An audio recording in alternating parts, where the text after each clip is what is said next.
I'm Shari Jonas, and this is Launch, the podcast for parents with older kids in their 20s and 30s who are struggling to launch into adulthood.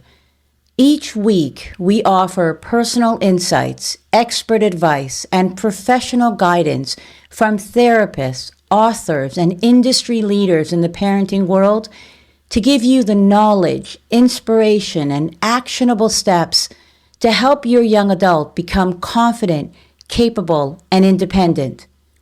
If this is your first time here, you are joined by thousands of parents from North America, South America, Europe, Asia, Africa, and Australia.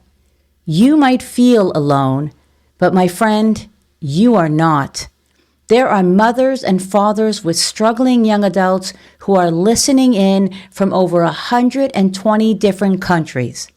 You are part of a worldwide community of parents who want to learn how to help their adult child move forward and thrive. All I ask is that you don't lose hope. You have to believe that things will improve. This is, by far, the hardest stage of parenting. So keep listening, learning, practicing, and most importantly, believing that growth and change are possible. Today, my wonderful guest is Geoff Owen. He's the founder of Biologically Aligned Parenting and the author of The Parenting Assumption. Geoff challenges one of the biggest assumptions that many of us have about parenting, that our job is to manage, correct, and control our children's behavior. Instead, Geoff believes that behavior isn't the problem at all. It's a response to what's happening in the young adult's environment. Geoff's work encourages parents to understand what's really driving their behavior and to create the conditions where connection can develop. Today, we're going to explore some of Geoff's ideas, what inspired his approach, and what you can learn from it, especially when you're struggling with conflict, resistance, or disconnection from your adult. And you know what I think you'll appreciate most about Geoff's work? It's his belief that when you stop focusing on controlling their behavior and start understanding what's beneath it, you can create the conditions for a calmer home and build a stronger, healthier relationship with your adult child. And that's how things are going to change. Geoff, thank you so much for joining me on Launch today. It's great to see you and great to be here. I'm really excited to share your work with our listener because of how refreshing your approach is. Well, thank you. I hope they find it as refreshing. I really do. I hope they get what I'm talking about. Me too, but I think they will because, first of all, I think it's so important for parents to hear and learn about, different perspectives on parenting because it's really not a one-size-fits-all ideology. You really do have to know your child. You've got to work with what you have. Sure. Okay. Before we explore your ideas, I love to begin with your personal story. I want you to take us back to the time when you first became a father. Tell us what was your inspiration for, I feel like I'm leading the witness. Tell us what your inspiration was for raising your daughters the way you did. And then we're going to get into how you put that experience into your practice today.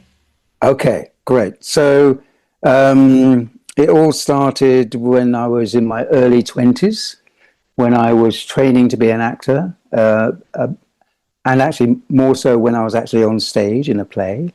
And I kind of was in front of the audience and I lost myself. And I was thinking to myself during the show, I was thinking, what am I doing here? What are they all doing there? I was very confused by it all. And it was a very serious play. And then there was this very, how can I say, sort of palpable silence. And I realized it was my cue. And in my kind of nervousness and reaction, I was about to go into my line when someone in the audience sneezed. And it was a kind of reflex action. I just leant forward and said, "Bless you," like this, very, very softly like that. But the whole audience just roared with laughter. And of course, I mean, it was just totally inappropriate. And the actors all thought I was very unprofessional. Anyway, I got into trouble and all that. But it was a real kind of moment in my life where I thought, actually, I don't know who I am or what I'm doing, you know. And so I went into therapy a little bit, and eventually I got this book. Someone gave me this book, and it was called The Continuum Concept by Jean Liedloff.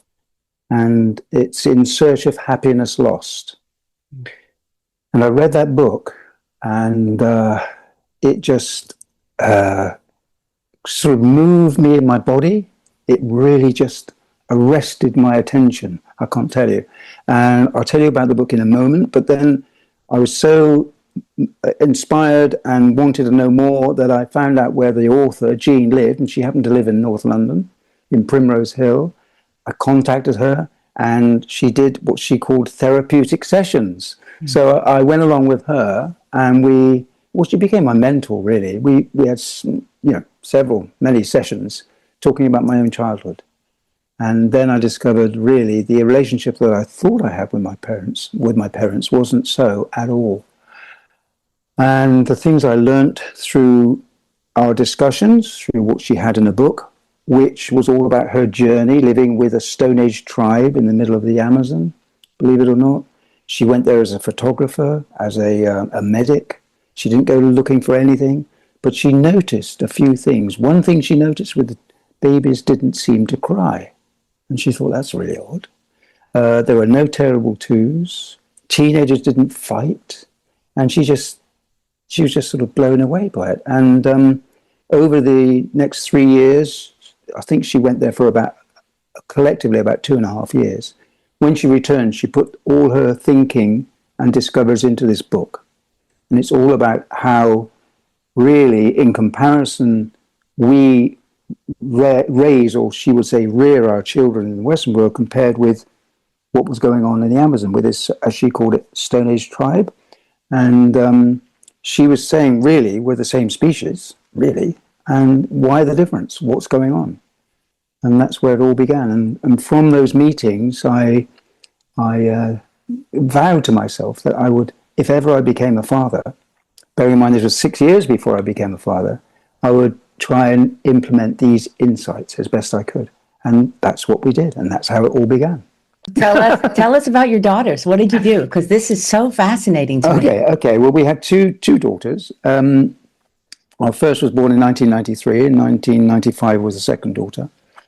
And what Jean concluded from her experience is that children come into the world with expectations, in that they're in the body, they're like a blueprint, which is a continuum of all of our history from when we were around and to where we are now, going back thousands of years. And because those conditions, when they're supplied, work and provide the continuance of our species, then she's saying then they need to be continued. And she feels that the Western world has stopped honoring and acknowledging these expectations.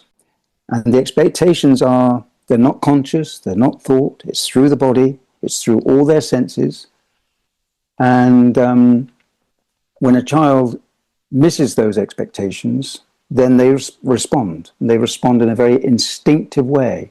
And the expectation is akin to a child has lungs in the expectation of breathing air when they're born. Mm-hmm. It's the same thing. They have expectations of the environment. And so what I help parents do is become really environment makers.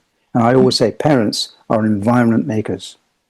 And if you can make the environment that aligns with the child's biology, then there is no reason for them to respond in the way they do, which is how we describe defiance, opposition, conversely, withdrawal, can't get through to them, they seem a bit vacant, they're disinterested, disrespectful, in their iPads. You know, these are all responses that once you understand how to decode that, which is what I learned over the 30 odd years as being a dad and all the stuff I did before I became a parent, it's actually really quite straightforward, actually. So much easier. We never punished our children. We never sent them to their room. Never did naughty step. never did threats.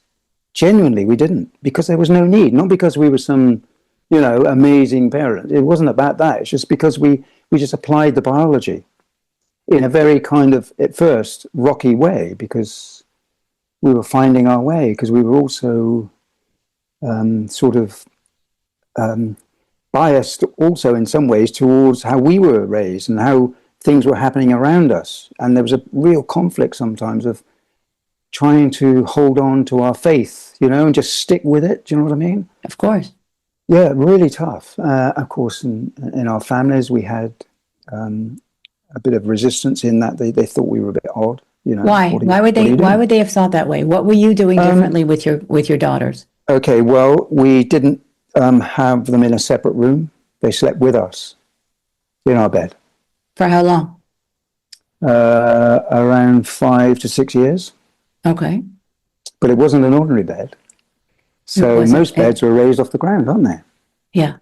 So they're quite dangerous, really, if it's a crowded bed. So we just took away that and we put the mattress on the floor. Mm-hmm. We had a wide mattress. Mm-hmm. And by and large, and if you ask Helen, she fed and slept through the night, dozed on, dozed off, fed. Mm-hmm. We had good sleep. We never made our children go to bed. They literally, and this is God's truth, they would say, "Oh, Daddy, I'm tired now. I'm going to go to bed." They would just go to bed. Mm-hmm. No, come on, bedtime now. Come on. Right. Do you know what I mean? Right. And there are counter arguments to that in terms of one's life's structure. We've got work, we've got school, all of that stuff. Mm-hmm. That comes into it as well. I get that. But by and large, it wasn't difficult. The energy drain that Helen would have experienced, and she did, I know she did, she was very tired, was because of we didn't have the community around us. Mm-hmm. Our parents were in one city, her parents were, mine were in another. We both moved to London before we met each other, and building a kind of community around you was what we were trying to do. And because it wasn't just there on the plate, it took a lot of effort and work and traveling and meeting and joining groups. We belong to something called the Otherwise Club. Have you heard of that? No. I think it's interesting. The Otherwise Club was a meeting place once a week. And there were about 60 families who weren't sending their children to school. Oh, so your children never went to school? No, they didn't go to school at all, no. Well, at all. They did when they were 15 and 16 because they were curious. They were curious? Yeah, they were, yeah. Okay, so you homeschooled them? No, we didn't even do any You didn't even homeschool them? No, we didn't. So how did everyone's wondering, I know right now. I know.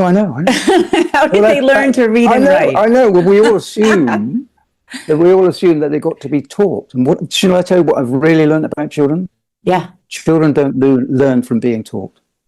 They don't. How do they learn? They don't actually learn through being taught. They learn through witnessing and observing. Modeling. And modeling, yeah. Okay. So they would say, Daddy. Oh, sorry. Go ahead. Well, so that in terms of like reading and writing, they figured it out for themselves. They figured it out for themselves? They did. So so Helen would give them spelling tests. Okay. So she'd write some words on the fridge. And, they might come to me and say, Daddy, what's that word? I say, well, that's apple. We eat apples, that's apple. That's all I'd say. Okay. And you'd have to put up with them, Daddy, what does that say? Daddy, what does that say? Daddy, what does that say? We just tell them. And gradually they absorbed it, slowly. Yeah. How about math? Same with reading. Well, math was just normal, like going to the shops. They would figure out what stuff costs. I mean, what math do you need to know? Really? Actually, I still question that. Why did I have to learn algebra and calculus? I will never, ever understand. Calculus? What's calculus?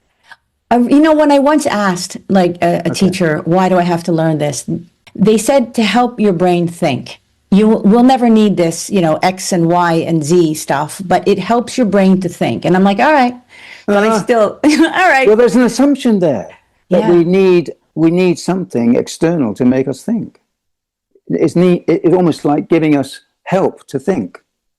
Okay. Doesn't make sense. Children are so resourceful, so helpful. My kids were laying fires when they were 2 and 3.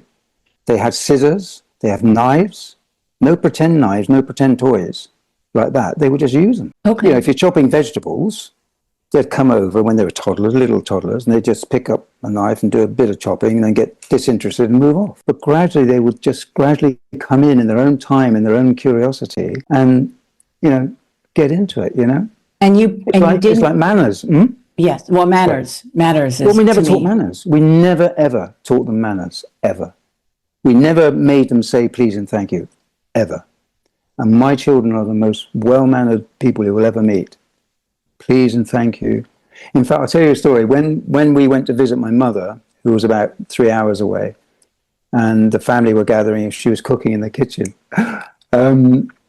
She said to my eldest, my eldest, she said, "There you are." She gave her something, like a taste of what we're having to eat.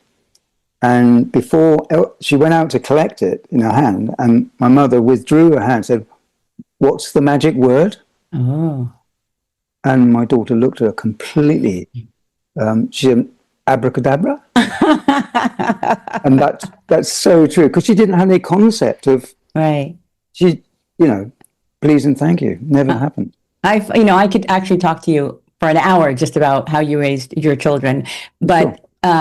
but we have to get into how the next step, because I think it's fantastic. I'm sure you got a lot of pushback. I'll ask you one more loads. question. Socialization. You said you had a bit of issue with the socialization concept because you were sort of alone. So what did you do? I mean, they had each other, yes, but how did they learn environmentally to socialize? Well, there's an assumption there that a child needs to learn to socialize. Okay. I'm not saying you're having the assumption, but the idea, the proposition is children need to learn to socialize. I mean, because we're worried that they're not going to socialize. So how do they socialize? Children are social. They're born exquisitely social. And what gets in the way is when their biology is not being satisfied or met, and their behavior becomes antisocial, as we would deem it. And it's not antisocial, it's just trying to get the atmosphere, the environment into a social state so they can be social, because that's what they're lined up to do. Okay. Yeah. So what Jean would have said, and we talked about it, she would say, really, Western parenting is adversarial. It's like a war. It's like us and them.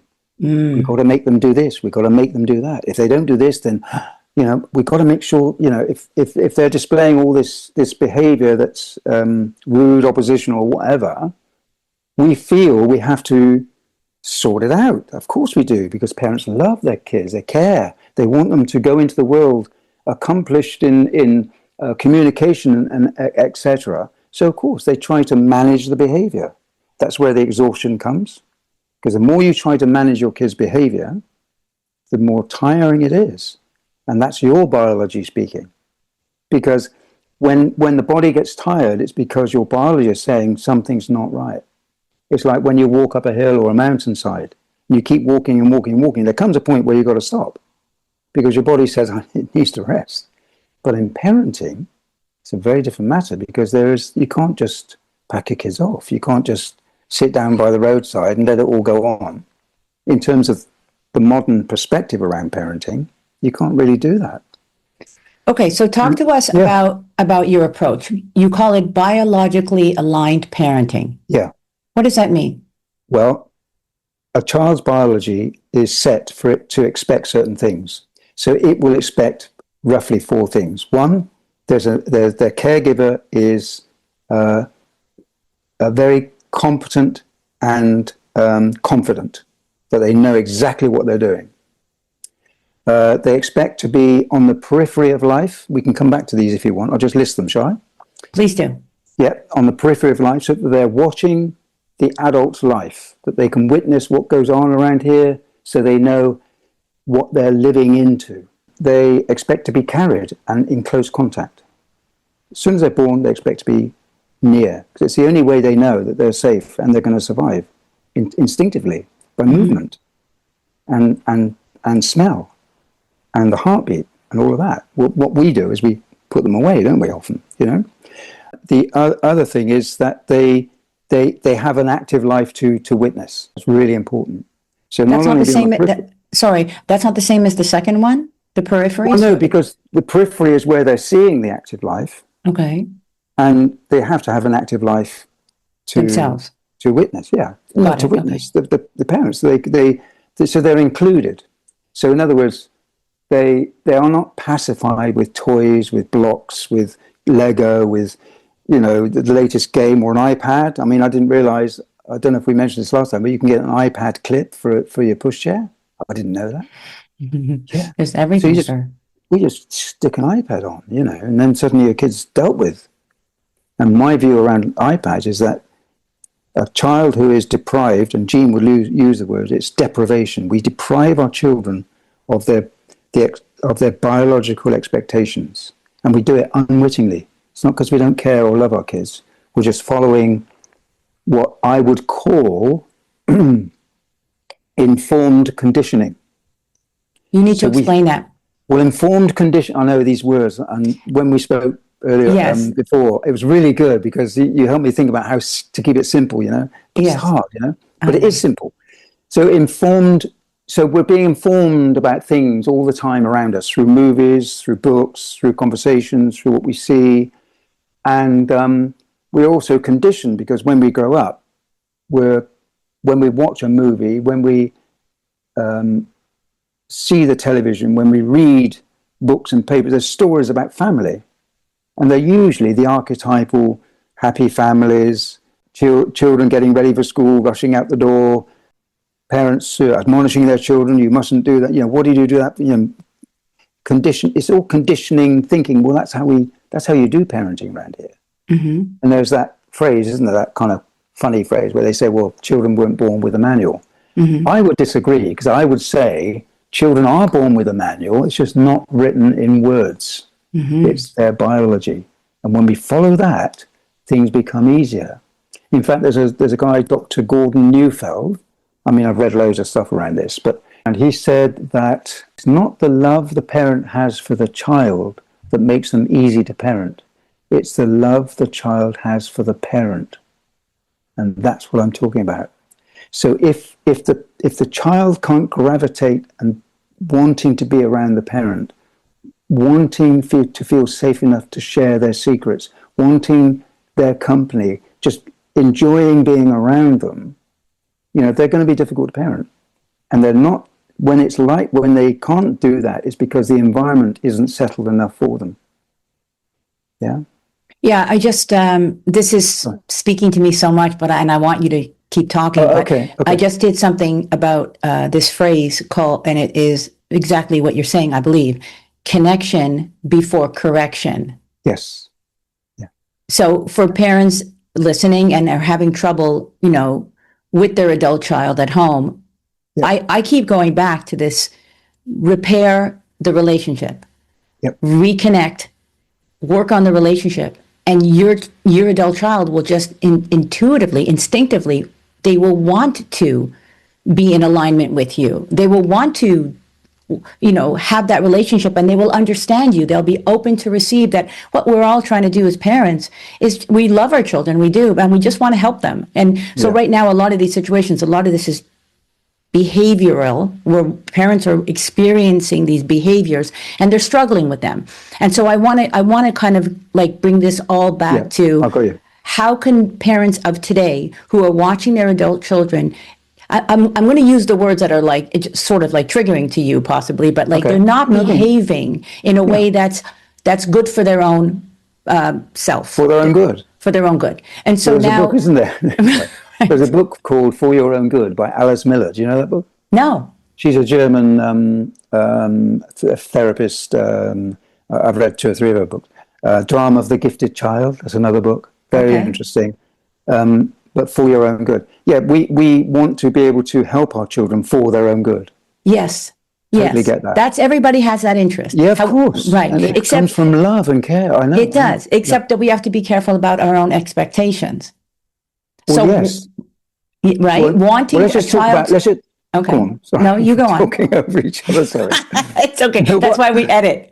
Oh, no, okay. Well, I'll have that cut then. Okay. So you said what can I think you was getting around and say, well, what can parents do? Is that right? Were you saying Okay, that? well, I'm going to get there in a second. I want to kind of go more into your work. So Right, okay. one of your core beliefs is that behavior isn't the problem. No. It's a response. It is. Okay. So Go ahead. That's it. That's so your parents, cue. the problem with the problem of problem behavior is that, if there's such a thing, is parents are seeing the behavior as a problem, quite understandably. I get that. When in fact, it's a signal. So if you are managing the behavior, it's like you're dealing with the smoke and not the fire. Yeah? And that's it. And the smoke may go a bit thin and go down, and then it'll come back up again, because it does, because you're dealing with the symptom and not the cause. Got it. And that's it. So what I try to help parents do is reframe how they see the behavior, and instead of seeing it as something that's unwanted, that's annoying, or it's exhausting, they're trying to wind me around my little finger, oh, they're manipulating me, they're doing this on purpose, can't you see, all that stuff that goes on. Right. Just shift the lens and say, okay, well, what's that behavior trying to tell me? Right. What's missing for that child in the environment of this household? I love that. But how, so you're saying to look beneath the behavior. Yeah. Right. Well, look what's causing, like why are they acting out, if we will use the term acting out? Yeah, acting out. Well, it is acting out because they become someone else. They start adapting. Right. So there's 4 things you can look for, and we'll tell you things. Is that what you'd like me to do? Please keep giving us instructions, directions, suggestions. So basically, the biology is very instinctive. It's non-thinking. I've said that. Mm-hmm. So when we are in the midst of uncertainty, whether it's an envelope coming through the door demanding you to go to court or whatever, and you think, you start to react and panic, it's the same stuff. So these 4 instinctive responses: one is fight, flight, fear, and fawn. Mm-hmm. So a child, if their biology isn't being met, their whole body will try to get it met. And the only way it can do that is through its body. Now, the child isn't aware of this. That's why some of the behavior is inexplicable. You don't understand why they're being so like they're being. So what they will do is they will fight you. And that's for them they're trying to correct it. They're trying to correct the environment. They're trying to push you to give them what they require. Mm-hmm. Now, if that doesn't happen, they will then adapt their behavior through running away, both physically and metaphorically. They will go to their room. They will lie. No, it wasn't me. I wasn't there. I didn't do that. They will do all of that. That's another way of them coping with what's missing. So they do it as a device to relieve the discomfort of the lack of the biology. So they're doing it as a relief mechanism, yeah? Mm-hmm. So they will lie. And no one wants their kids to lie, but kids will. Because they're not wanting to, but it gives them a coping mechanism at what's missing. If they don't lie, or they may do a combination of these things, but if they don't lie, they will then play dead, like animals do to survive. A child will go mute. They'll become non-verbal. They'll remove themselves. They'll become vacant. I mean, my mother used to say to me, "Jeffrey, I'm talking to you. Where have you gone?" I said, "Drift off." Yeah. I said, "Drift off." And that's another way of them coping. Or they may absorb themselves in an iPad. They may just not want to be. They may not be interested in anything you do. You just can't. You can't get hold of them. You know. Yes. And this is what's happening. I'm sorry to interrupt you, but this is exactly what's happening. They are isolating themselves. Yeah. They are. And parents look at this sort of isolation as, first of all, unhealthy, but also it's a form of rejection.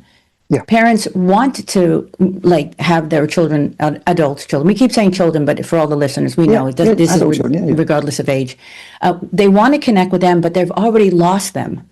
They're already isolating and disconnected in their rooms. So the question is that if that's the behavior, which parents can tell you right now, all the things that they don't like that their adult children are doing and that worry them, what can they do to bring them back? Okay. So they have to shift the environment, which is nothing to do with their children. Okay. And that's the beauty of it. because we are powerless over people, places, and things, actually. We can't control another human being. We cannot. We can with a gun to their head.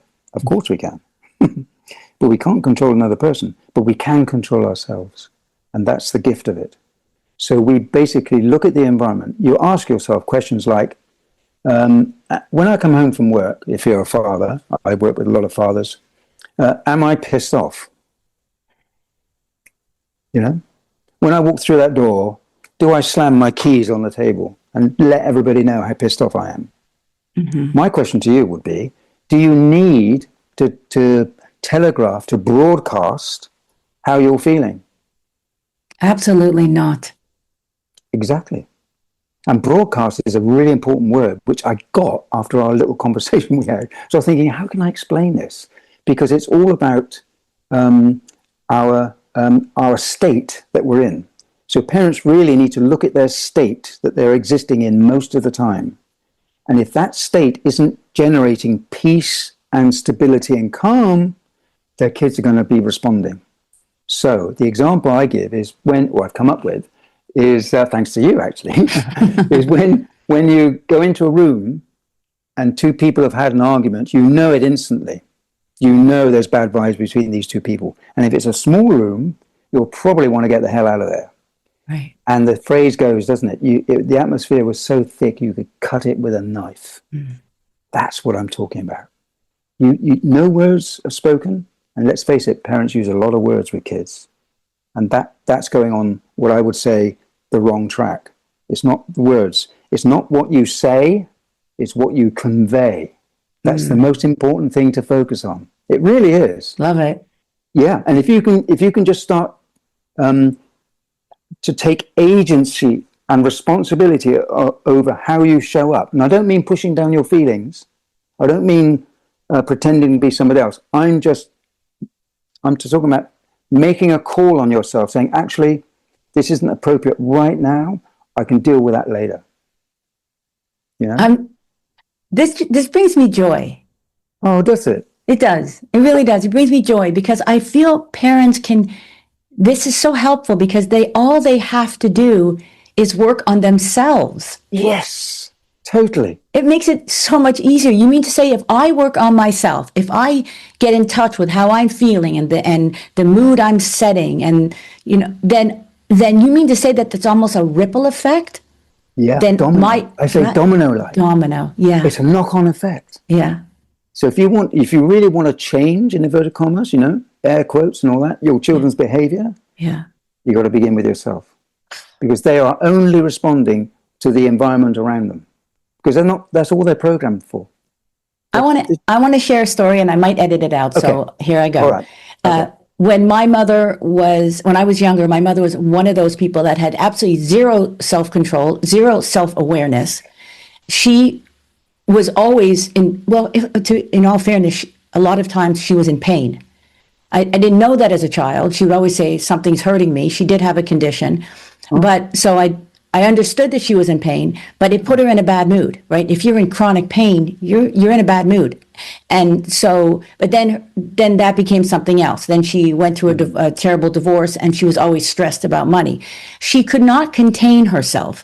And I would come home like a happy child and busting through that door, and to see a mother that was angry and so preoccupied with herself. And I'll never forget this one time. She lost a court case. So I come home and I'm so excited to see my mom, and she's in this horrible mood because of this court case. She's just rolling around. I'll never forget this. I mean, honestly, I can't remember what I ate yesterday for lunch, but this memory stays with me. Mm. I go upstairs running upstairs to see her. She's lying in her bed. She's crying because she lost this case. And I'm like, okay, Mommy, I understand that you're upset by it, but it's not the end of the world, right? Mm. And she was like, but you don't understand, Sherry, but you don't understand. I go, but here's the thing, Mommy. I kept saying, Mommy, can you just think about all the wonderful things in your life? You have 3 children. We're going to be married one day. We're going to give you grandchildren. Just think about all the wonderful things that are going to happen in your life. And she couldn't do it. Yeah. And I remember feeling so disappointed with the fact that my mother could not step away from her current state of affairs, her current emotional state, and just enjoy the possibility of her future being happy.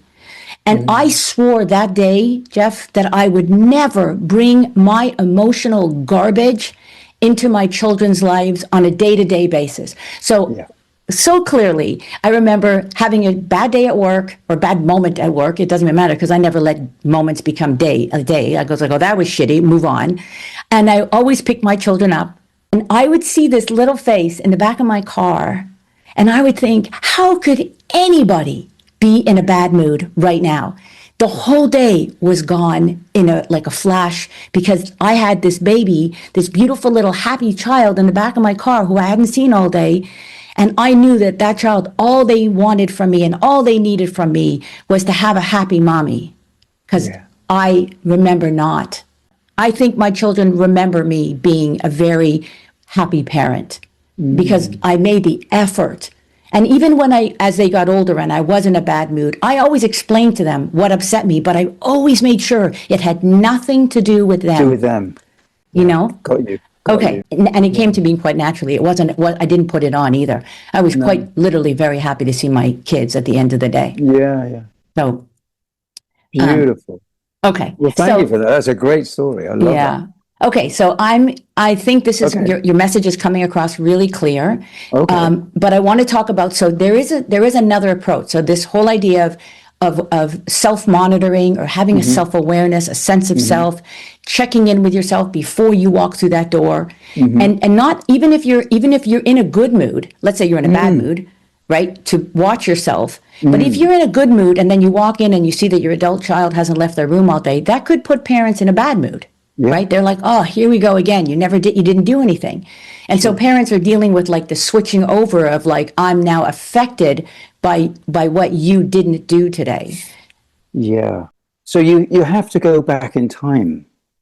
Parents, so basically a child's behavior isn't about the now, it's about the before. And it could be a day, it could be 2 days, it could be 3 weeks, it could be months, it could be years. So you have to bring yourself into that place of an investigator, if you like. So when you come home and you're happy and you realize your child's still in the room, and you are in this new state where you're looking at the child's behavior as a signal, you're not going to go knock on their door or want to and start trying to get them out of their mood or investigate or inquire or cross-examine or judge even, or whatever it is. They'll know you're home. So you've got to be you and enjoy yourself and enjoy your coming home. Because I'll tell you what, that will be like a magnet to them. Because we all want to be around lovely people, don't we? Yes. Yeah, we all want to be that. Now, it takes time. It doesn't happen overnight. But it's sort of arresting the pattern. And it takes a bit of courage and a lot of faith in parents. I really appreciate that because it's such a cut away from what we normally do. And it's hard. And you won't be able to do it all straight away and you'll revert back and you'll lose your temper. But you can keep correcting yourself and getting yourself back on course, you know. And it reminds me of a client, I may have mentioned it to you. Yeah, this mother who was a single parent. Oh, good story. Working in the city. Remember that? Yeah. I mean, I could talk about that. Is that good to talk about or not? It's a good story.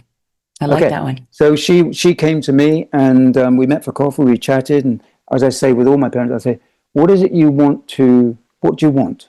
And she said, "What I'd really like from my son, who was antisocial, he was aggressive, oppositional, grumpy, wouldn't help with the errands, locked himself in his room." Okay, you just listed every issue that every parent is dealing with. It is. But anyway, she got to the stage where she was bringing food and leaving it outside his room. Can you imagine? So she said, "What I really want is for, we'll call him Josh, to be interested in me." You know, and that's a big thing for a lot of parents because they give and give and give in this atmosphere of trying to manage their behavior. Because managing behavior is really exhausting. It really is exhausting for that, you know, the reasons we said before. I'd just like him to be interested. Anyway, we worked around her looking at the environment. which involves, is she late? Does she rush for the door? Does she grab the keys? Does she curse because she's stayed too long or she was distracted by her son? What's her conversation like? Is it attacking? Is she critical?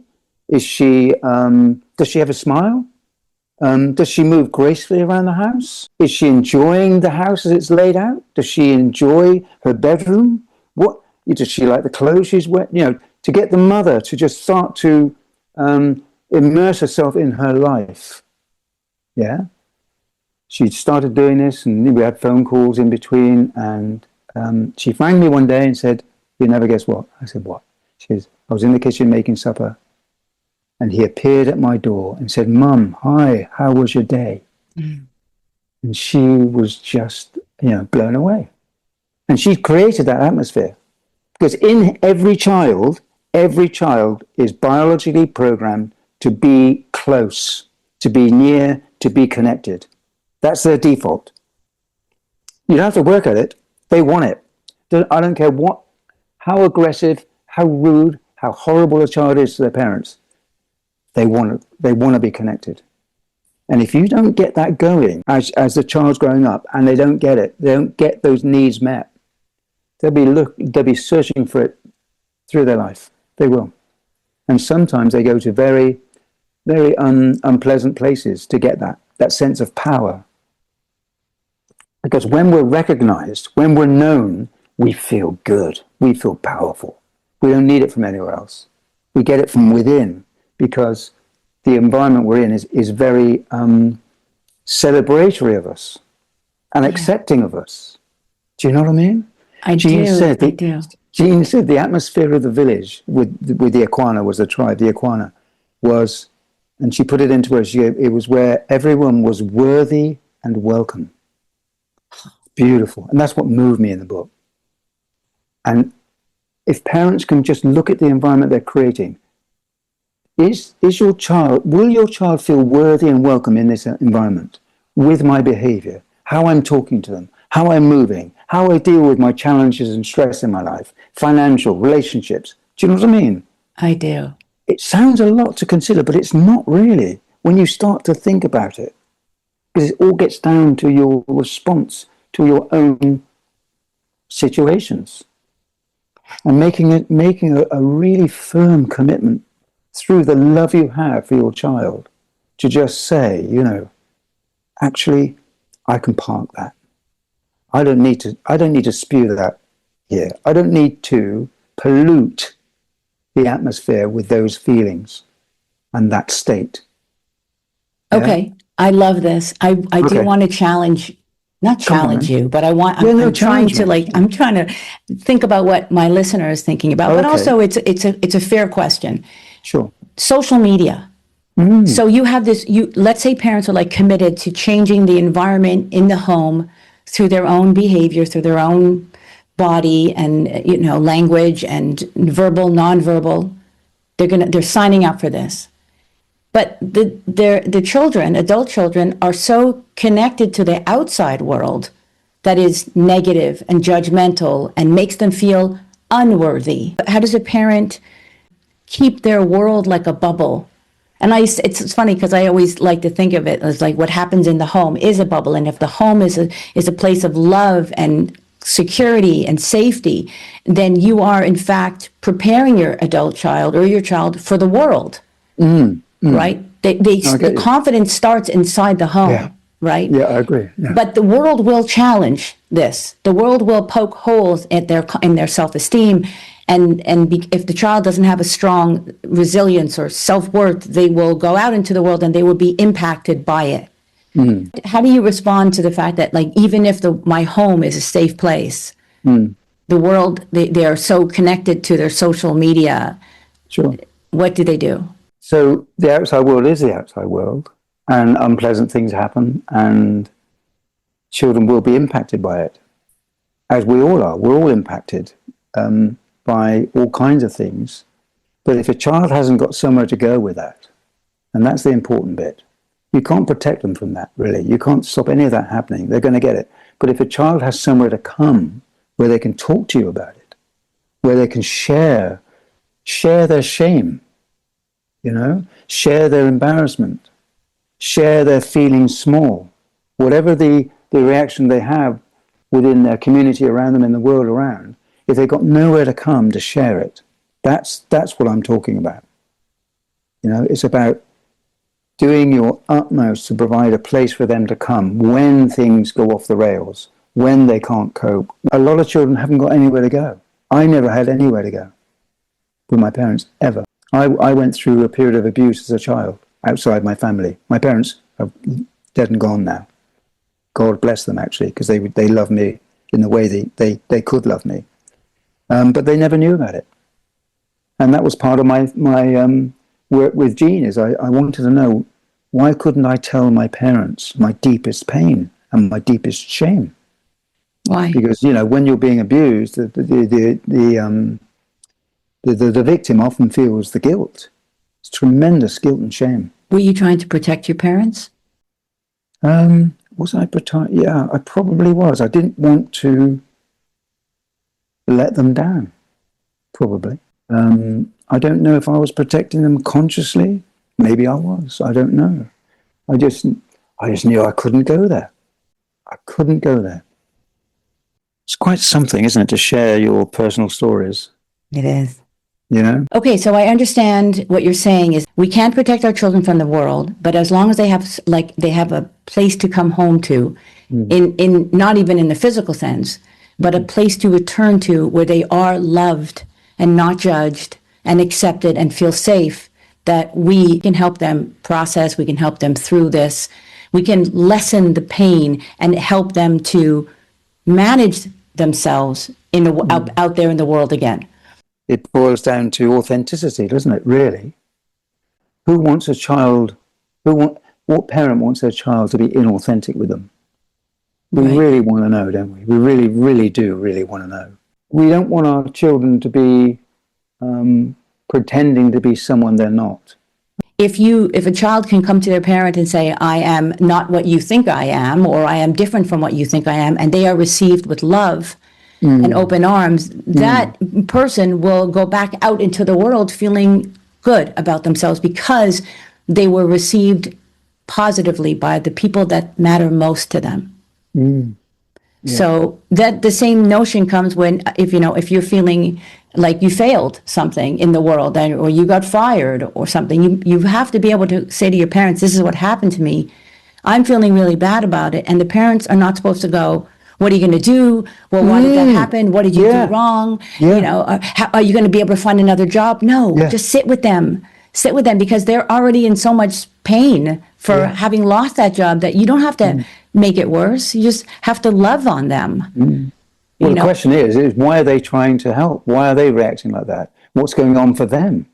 Are they more concerned about themselves or their child, Sure. Or are they trying to solve or soothe themselves at the shock of the news? You know what I mean? It's a very interesting something. Yeah. And we've all got our history with our own parents. That's another level. Another level. Keep that out of your rearing, please. I want to touch on your book before we wrap it up, The Parenting Assumption. So was all this that you did, your learning and your experience and biologically aligned parenting, is that all what led you to writing The Parenting Assumption? Yeah. I'm just trying to spew it all out. And, if you talk about a Stone Age tribe in the jungle, the way they raise their kids doesn't compute, into our Western world. First reaction is, well, we're not a Stone Age tribe. We live in the modern world. And it's not about that. It's not about that. So tell us about the parenting assumption. What's the assumption that parents are making? The assumption is that their behavior needs managing. Children need managing. Children need teaching. They really don't. They really don't. They will ask if they need to know something. They'll ask on a needs to know basis. It's such a perspective shift in parenting. Yeah, but I tell you what, it's so freeing. I promise you it's freeing. Once you go there and you start to play with it and you notice yourself, one thing I ask parents to do is just to stop talking. Well, that would be impossible for me. I tell you what, it's that scares hard. me. No, it's hard for me. It's hard for me. It's hard for me. It's scary. But if you stop talking, I ask parents sometimes, don't talk to your kids all day. Just try it. Can't do it. They can't do it. And what I'm saying is, don't ignore your children, and don't do it with an attitude. Jeff says, I haven't got to talk to them. I won't talk to them. Not like that. Just create the space for them to initiate the conversation first. Oh, I love and that. Then speak to them. I love that. Yeah. Even that shift will start to orientate your view, and you'll start, oh, okay, that's interesting. They're suddenly talking about that. I didn't know they were going to talk about that. Mm-hmm. Because we usually ask them closed questions. Do you have a good day? Yeah. Yes or no. You get no conversation about that. That's right. How are you feeling about your day? It's a very different question. Do you have a good day? With the expectations, you've got to have a good day, because if you haven't got a good day, I can't be a good parent. You know what I mean? Yeah. It's that sort of stuff going on.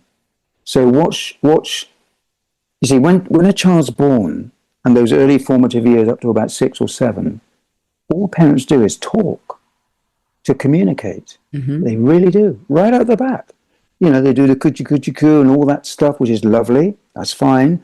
But then they try to get them to spell banana. This is a banana. And they go, okay. And then suddenly their voice goes up 2 octaves. Hello. Look at you. Do you know what that is? That's your biology telling you your children can't understand you. And it's your biology getting you to modify your language, because your biology knows they can't understand, and they can't. All they go by is your state. Right. For anybody who understands this reference, I was thinking about this funny reference back in the day, the $64,000 question. Do you remember? Oh, yeah, okay. I remember that. Yeah. What does a healthy parent-adult-child relationship look like? Gosh, that's a really interesting question. Let's bring it to the home. And we're not saying ever that they should be kicking their adult child out. I mean, there's so much positivity about living with your adult child, the whole multi-generational. It's beautiful if your adult child is like an adult, if they're participating and contributing, and they're coming home with stories of their day, and they're out of their room and they're engaged with you. That's a really lovely experience. I don't live with my children, but I could live with my children, because I love hanging out with them so much, and we respect each other. But right now, there's not that going on in the home. So I want to give parents this impression of what the goal is to have in the home. Okay. Is it connection? Well, I live with an adult child.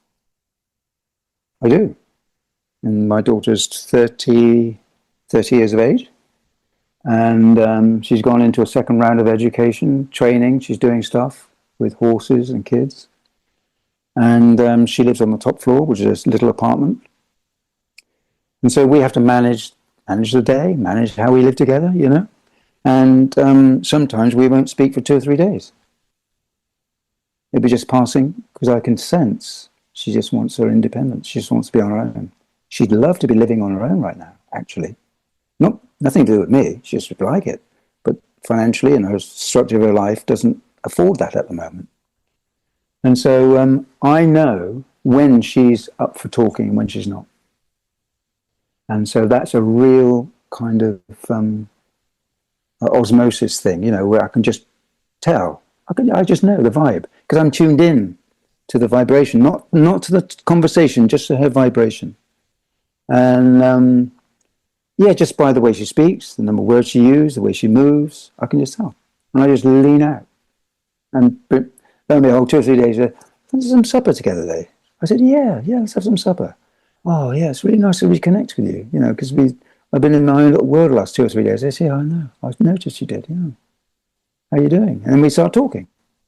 So really, it looks like having your radar on and really sensing where your kids are at, and that you don't have to do any hard work with that, because your body wants to do it anyway. It's just tuning into it and create the space. Plenty of space to breathe and move between each other, physically, emotionally. Try not to lean in your kids to feed you. Do you know what I mean by that? To occupy your life, to give your life meaning. Yeah. Do you know what I mean by that? I certainly do. Yeah, where you're putting the burden on them to supply you with something. Mm-hmm. You've got to be this, you've got to be that. Just lean out of that. And there's a lot of modern parenting that does that. You know, parents who are stuck with their kids all day, their kids, and that's tough. It's so tough. Yet the parents will lean into the kid to provide content for their life. And it's just backwards. It's looking down the wrong end of the telescope, you know? You just got to lean out. It's not as difficult as it sounds. Once you dip your toe in and you get a sense of it, you can't go back. You just can't. You just can't. Once you dip your toe in and you're trying to control the behavior, you can't. All your energy to control the behavior, all your actions become null and void because you're now looking at it as a signal. So you don't think of trying to control the behavior. You're more curious about, well, they're being really aggressive to me. So they're trying to correct something. What can I do to make this a really nice place to be? Mm. You know? I'm so quiet because I just keep thinking about how when a parent comes home, if they just focus on making that home a really loving, like a very calm environment, you've got to make dinner. Not even necessarily for them, but you have to put some, like you want to eat something, put the music on. Yeah. Just do your thing. Do your thing. Lift your energy up and that door will open. It will. It always does. Like when your daughter was ready after a couple of days and they will join you in your energy. They are compelled to by their biology. They are naturally, exquisitely social. With people, talking, having enjoyment. That's what we all want. Money can't buy that. It's so incredibly simple, actually, but it's a complicated journey because our intellect, takes over. Like I say, there's like three eyes. There's the intellect, the instinct, and intuition. And what parents vie between is the instinct and their intellect. So they get an instinctive reaction to their kids. Oh God, they're not out of their room. What am I going to do? I've got to get him off his backside. He's got to go out there and look for a job, sort of thing. That's the instinctive reaction because they're in fear. Mm-hmm. And the going out to get a job will be served by the intellect, thinking, I'm going to get him to put an advert, or I'm going to get him to write 3 CVs this week, or whatever. Yeah. So they're in constant. Whereas instead of, they need to lean into their intuitive side and to take a beat and just look at it from a different perspective and think, actually, what's really going on with him? What's not happening here for him? What can I do? What can I shift? Is it me? Is it my energy? Do I talk too much? Do I create a kind of unsettled atmosphere when I move around the house? Do I slam things down? Do I slam doors? Do I huff? Oh, God. Do I roll my eyes? It's all these things, which radiate not a nice person to be around. A question parents could ask themselves, would I want to just hang out with me right now? Oh, that's a good question. Yeah. I think we're gonna end on that. Yeah. Would I want to hang out with me right now? Yeah. That's beautiful. Geoff, I started this conversation off by saying how refreshing your approach is, and you did not let me down. Oh, I'm so glad. Thank you. Yeah. I really hope that parents walk away with a deeper understanding of what's going on with themselves and how that's impacting their adult children. Sure. And then not to be too hard on themselves either, Yeah. Because we've all had our journeys. Yes. And I just want to say something. It's not the fault of the parent. This isn't about blaming parents. It's not. No. It's not. It's just looking at it just on through a different lens. I just wanted to say that. Yeah. But if they do that, that's the secret sauce. It is a secret sauce. It really is. It's unbelievably powerful. Okay. You are so welcome back here anytime. I'd love that. Such a beautiful, beautiful conversation. Thank you so much. My pleasure. Thank you so much as well. And maybe sometime soon. See ya. Yes, I hope so. Just a quick reminder that if you enjoy listening to Launch, hit the follow button so you never miss an episode. And if you know another parent who would benefit from it, please share this with them. I very rarely ask, but apparently leaving a rating and review is one of the best ways for Launch to reach more families who are looking for answers. As always, thank you for listening.